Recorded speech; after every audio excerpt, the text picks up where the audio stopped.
Assalamualaikum warahmatullahi wabarakatuh. Salam budaya. Kali ini Carah Channel akan menceritakan sejarah perjalanan hidup para wali Allah, carita sejarah Sunan Kudus atau Sayyid Ja'far Shadiq Asmad Khan dalam mensiarkan agama Islam. Nah sahabat budaya, langsung saja kita ikuti kisahnya.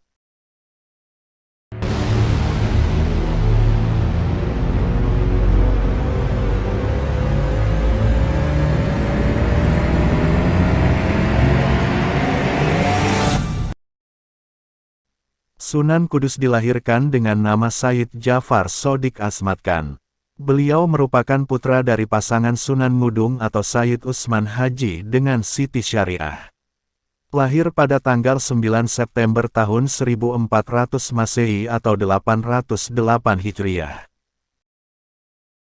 Sebelum melanjutkan kisah ini, jangan lupa aktifkan tombol subscribe dan loncengnya untuk mendukung, agar tidak terlewatkan cerita dari Carah Channel. Berdasar catatan naskah-naskah historiografi seperti Babat Tanah Jawi Naskah Derajat, Wali Songo Babadipun Poro Wali, Babat Cirebon, Sejarah Hidup Wali Songo, dan Silsilah Sunan Kudus, dapat disimpulkan bahwa tokoh Ja'far Shadiq yang masyhur disebut Sunan Kudus adalah cucu buyut Syekh Ibrahim As-Samarkandi, yang dimakamkan di Gisikarjo, Palang, Tuban. Sebab, ayahandanya, Utsman Haji adalah putra Raja Pandita di Gresik yang bernama Ali Murtado, kakak Raden Rahmat Sunan Ampel. Atas alasan kerabat Sunan Ampel itulah, Utsman Haji atau Sunan Ngudung dinikahkan dengan Nyai Anom Manyuran binti Nyai Ageng Maloka binti Sunan Ampel. Sunan Kudus menikah dengan Dewi Ruhil, putri Sunan Bonang. Dari pernikahan tersebut beliau dikaruniai keturunan yaitu Raden Amir Hasan. Sunan Kudus juga menikah dengan Putri Terung. Putri Adipati Terung menurunkan 8 orang anak, yaitu 1. Nyai Ageng Pembayun, 2. Panembahan Palembang, 3. Panembahan Mekaos Honggokusumo, 4. Panembahan Kadi, 5. Panembahan Karimun, 6. Panembahan Kali, 7.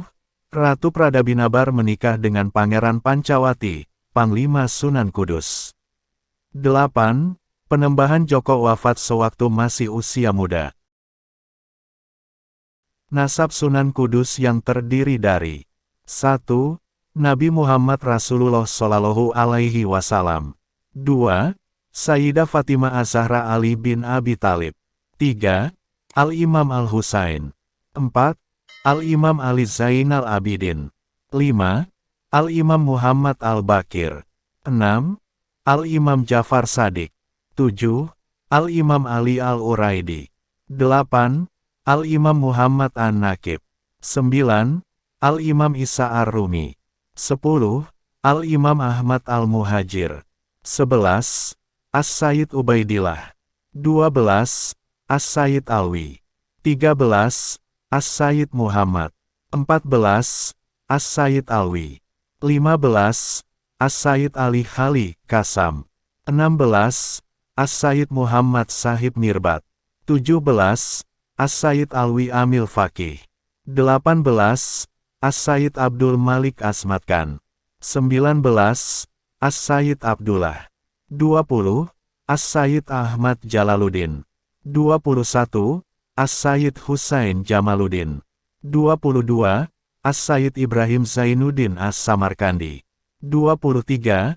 As-Sayyid Ali Murtado, 24. As-Sayyid Utsman Haji, 25. Sunan Kudus atau Sayyid Ja'far Shadiq Asmad Khan. Raden Ja'far Shadiq dalam carita tutur dikisahkan belajar ilmu agama kepada ayahnya sendiri, yaitu Raden Utsman Haji atau Sunan Ngudung. Selain berguru kepada ayahandanya, Raden Ja'far Shadiq juga dituturkan berguru kepada seorang ulama bernama Kiai Telingsing.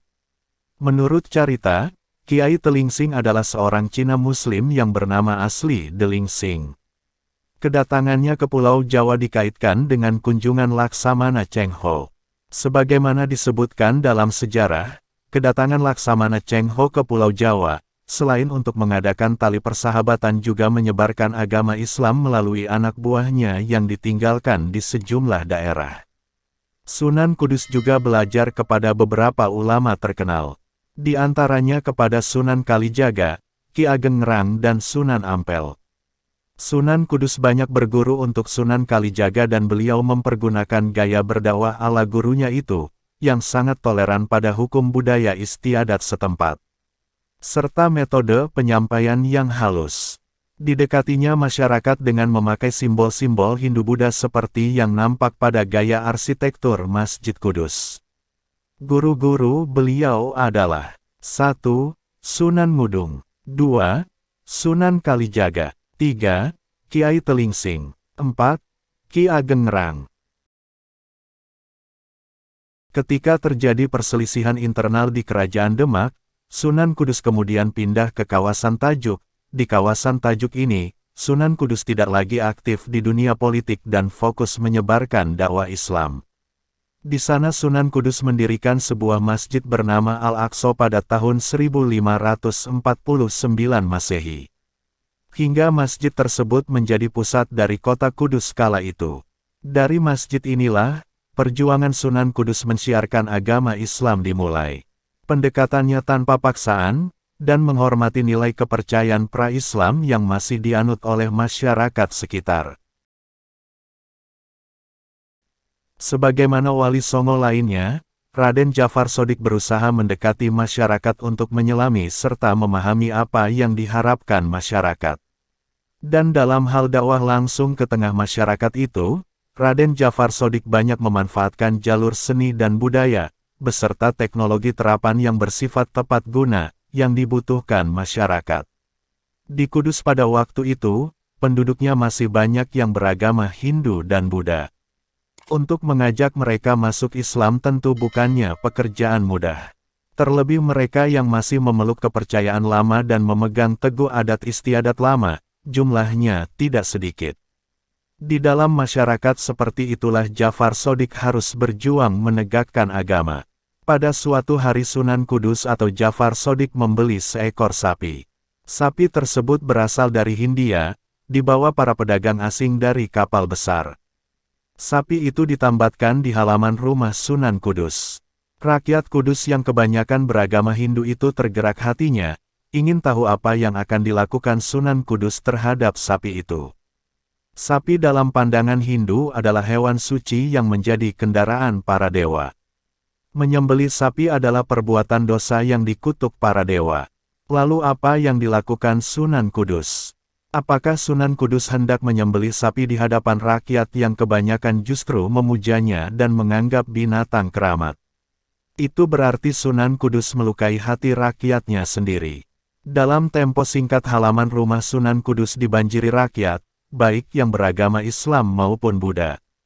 Setelah jumlah penduduk yang datang bertambah banyak, Sunan Kudus keluar dari dalam rumahnya. Sedulur-sedulur yang saya hormati, segenap sanak kadang yang saya cintai, Sunan Kudus membuka suara. Saya melarang saudara-saudara menyakiti apalagi menyembelih sapi. Sebab di waktu saya masih kecil, saya pernah mengalami saat yang berbahaya, hampir mati kehausan lalu seekor sapi datang menyusui saya. Mendengar cerita tersebut para pemeluk agama Hindu terkagum-kagum. Mereka menyangka Djafar Shodiq itu adalah titisan Dewa Wisnu, maka mereka bersedia mendengarkan ceramahnya. Demi rasa hormat saya kepada jenis hewan yang pernah menolong saya, maka dengan ini saya melarang penduduk Kudus menyakiti atau menyembelih sapi. Kontan para penduduk terpesona atas kisah itu. Sunan Kudus melanjutkan, salah satu di antara surat-surat Al-Quran yaitu surat yang kedua dinamakan surat sapi atau dalam bahasa Arabnya Al-Baqarah, kata Sunan Kudus.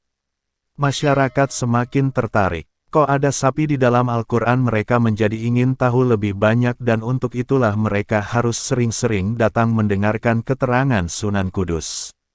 Demikianlah, sesudah simpati itu berhasil diraih akan lapanglah jalan untuk mengajak masyarakat berduyun-duyun masuk agama Islam. Bentuk masjid yang dibuat Sunan Kudus pun tak jauh bedanya dengan candi-candi milik orang Hindu. Lihatlah menara kudus yang antik itu, yang hingga sekarang dikagumi orang di seluruh dunia karena keanehannya. Dengan bentuknya yang mirip candi itu orang-orang Hindu merasa akrab dan tidak takut atau segan masuk ke dalam masjid guna mendengarkan ceramah Sunan Kudus.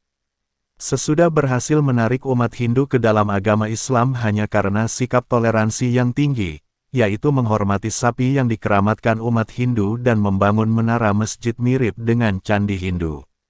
Kini Sunan Kudus bermaksud menjaring umat Buddha. Caranya memang tidak mudah, harus kreatif dan tidak bersifat memaksa. Sesudah masjid berdiri, Sunan Kudus membuat padasan atau tempat wudhu dengan pancuran yang berjumlah 8. Masing-masing pancuran diberi arca kepala kebo gumarang di atasnya. Hal ini disesuaikan dengan ajaran Buddha, jalan berlipat 8 atau Sanghika Marga.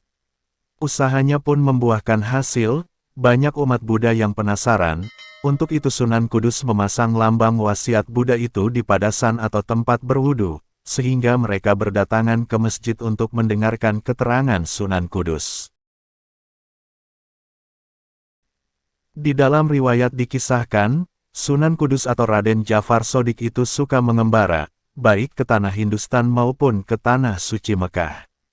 Sewaktu berada di Mekah beliau menunaikan ibadah haji. Kebetulan di Mekah ada wabah penyakit yang sukar diatasi. Penguasa negeri Arab mengadakan sayembara, siapa yang berhasil melenyapkan wabah penyakit itu akan diberi hadiah harta benda yang cukup besar jumlahnya. Sudah banyak orang mencoba tapi tidak pernah berhasil. Pada suatu hari Sunan Kudus menghadap penguasa negeri itu tapi kedatangannya disambutnya dengan sinis. "Dengan apa Tuan akan melenyapkan wabah penyakit itu?" tanya sang amir. "Dengan doa," jawab Sunan Kudus singkat. "Kalau hanya doa kami sudah puluhan kali melakukannya, di tanah Arab ini banyak ulama dan syekh-syekh ternama. Tapi mereka tak pernah berhasil mengusir wabah penyakit ini. Saya mengerti memang tanah Arab ini gudangnya para ulama. Tapi jangan lupa ada saja kekurangannya sehingga doa mereka tidak terkabulkan," kata Sunan Kudus. Sungguh berani Tuan mengatakan demikian," kata amir itu dengan nada berang. "Apa kekurangan mereka?" kata raja. "Anda yang menyebabkannya," kata Sunan Kudus dengan tenangnya. "Anda telah menjanjikan hadiah yang menggelapkan mata hati mereka sehingga doa mereka tidak ikhlas. Mereka berdoa hanya karena mengharapkan hadiah." Sang amir pun terbungkam 1000 bahasa atas jawaban itu. Sunan Kudus lalu dipersilahkan melaksanakan niatnya.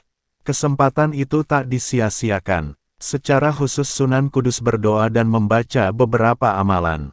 Dalam tempo singkat wabah penyakit mengganas di negeri Arab telah menyingkir. Bahkan beberapa orang yang menderita sakit keras secara mendadak langsung sembuh. Rasa kagum mulai menjalari hatinya. Hadiah yang dijanjikannya bermaksud diberikan kepada Sunan Kudus. Tapi Sunan Kudus menolaknya, beliau hanya ingin minta sebuah batu yang berasal dari Baitul Maqdis. Sang amir mengizinkannya. Batu itu pun dibawa ke tanah Jawa, dipasang di pengimaman Masjid Kudus yang didirikannya sekembali dari tanah suci.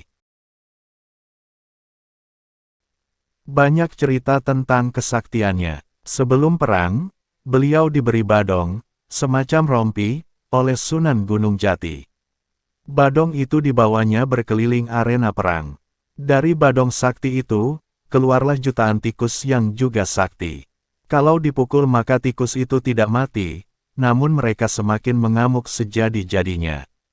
Pasukan Majapahit ketakutan sehingga mereka lari tunggang langgang. Beliau juga mempunyai sebuah peti, yang bisa mengeluarkan ribuan tawon. Banyak prajurit Majapahit yang tewas disengat tawon itu.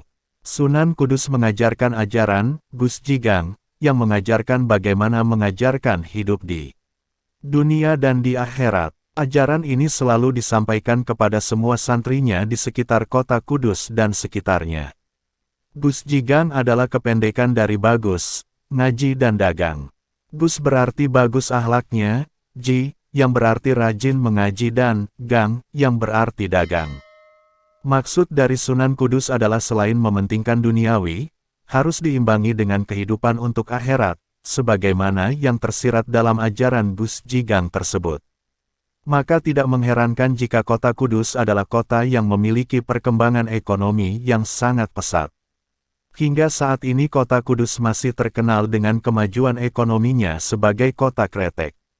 Pada tahun 1550 Masehi Sunan Kudus berpulang saat menjadi imam sholat subuh di Masjid Menara Kudus, dalam posisi sujud. Beliau dimakamkan di lingkungan Masjid Menara Kudus. Demikian sekilas cerita sejarah Sunan Kudus atau Sayyid Jafar Shodiq Asmad Khan dalam mensiarkan agama Islam. Wassalamualaikum warahmatullahi wabarakatuh.